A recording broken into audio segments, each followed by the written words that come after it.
We've all been there. You're standing in the doorway, drained, staring at the back of your child's head while they refuse to look at you.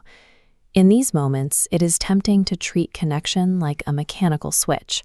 We assume we can flip it on by issuing commands or scheduling quality time. But trying to force respect or obedience from the outside in generates resistance. It creates a barrier rather than a bond.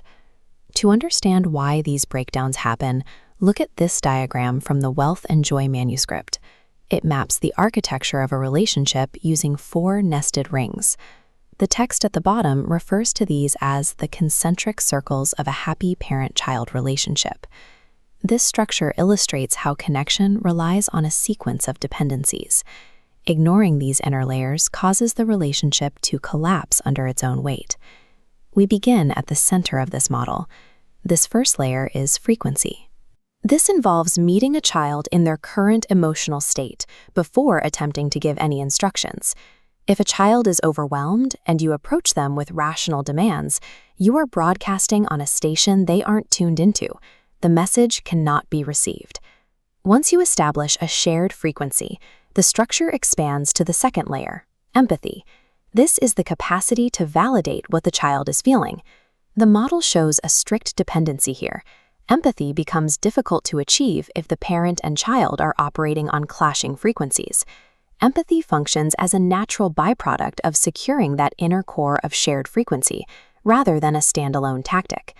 From empathy, we move to the third layer, same heart, or united intentions. This is where you shift from understanding feelings to partnering on the same team.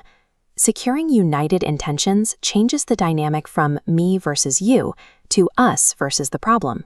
Only after these layers are set do we reach the final ring, learning together. This represents active growth and behavioral change. This outermost ring is the result parents are usually looking for, the cooperation and adjusted behavior needed for a functional home. However, the framework suggests that mutual growth only holds steady when supported by the 3 inner rings of frequency, empathy, and intent. Behavioral results in the outer ring require the internal work of the inner rings to stay in place. This diagram reveals why standard parenting efforts often fail. Look at the distance between the center circle, frequency, and the outer circle, learning.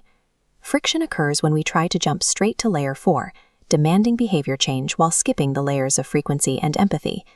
It is the equivalent of trying to place a roof before pouring the foundation. Connection works most effectively when dealt from the center outward.